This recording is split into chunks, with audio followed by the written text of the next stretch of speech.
Marekani na Irani zimeshindwa kufikia makubaliano baada ya mazungumzo ya kihistoria kufanyika Pakistani ndani ya saa 21.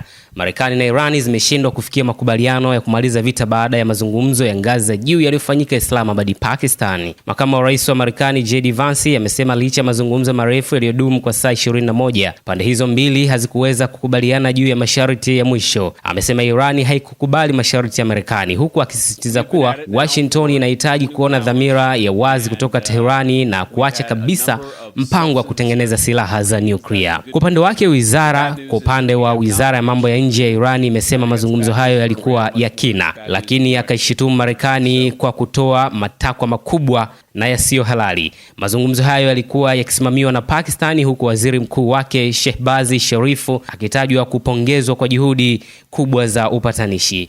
Licha ya kushindwa kufikia makubaliano, Donald Trump amesema matokeo hayo hayajaleta tofauti kwa Marekani, akisisitiza kuwa nchi yake bado ipo katika nafasi ya ushindi. Mazungumzo hayo yalikuwa yakilenga kufikia makubaliano ya kusitisha vita vinavyoendelea huko Mashariki ya Kati lakini hadi sasa hatima ya mgogoro huo bado haijulikani. Wizara ya Mambo ya Nje ya Pakistani imetoa wito wa Marekani na Irani kuendelea kuheshimu makubaliano ya muda ya kusitisha mapigano kufuatia mazungumzo ya amani yaliyofanyika Islamabad. Katika taarifa iliyotolewa, Pakistani imesisitiza kuwa ni muhimu sana kwa pande zote mbili kuendelea kusimamia ahadi yao ya kusitisha mapigano licha ya kushindwa kufikia makubaliano ya mazungumzo kuhusu mzozo wao. Taarifa hiyo imeeleza matumaini kuwa Marekani na Irani wataendeleza mazungumzo kwa nia njema ili kufikia amani ya kudumu na ustawi si tu katika eneo la Mashariki ya Kati bali pia kimataifa. Pakistan, ambayo imekuwa mpatanishi mkuu wa mazungumzo hayo, imesema itaendelea kuwezesha mazungumzo kati ya pande hizo mbili katika siku zijazo, ikilenga kusaidia kupunguza mvutano na kusaka suluhisho la kudumu. Nchi hizo zilikaa kwa saa 21 usiku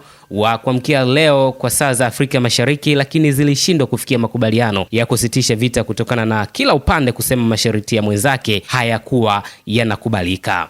JD Vance amesema Marekani imesisitiza kuwa ofa iliyotolewa kwa Teherani ilikuwa ni ofa ya mwisho na bora zaidi, final and best offer. Mazungumzo ya saa 12 nchini Pakistan. Vance ametoa maelezo hayo akiwa nchini Pakistan baada ya kufanya mazungumzo mazito yaliyodumu kwa saa 21. Lengo la mazungumzo hayo lilikuwa ni kujaribu kupunguza mivutano inayoongezeka katika ukanda huo. Hatua hii imetajwa kuwa ni pigo kwa diplomasia. Wataalamu wa mambo ya nje wanaona kuwa kushindikana kwa mazungumzo haya kati ya Marekani na Irani ni pigo kubwa, inafifisha matumaini ya kupata suluhu ya kidiplomasia ili kuzuia mgogoro huu usizidi kuwa mbaya zaidi. Maswali na hofu yanaibuka kushindikana kwa mkataba huu kunatilia shaka uwezekano wa kuendelea kwa usitishaji mapigano. Aidha, bila ya ahadi ya Irani ya kufungua tena mlango wa Hormuz, Strait of Hormuz, usambazaji wa nishati duniani utaendelea kukabiliwa na vikwazo vikubwa.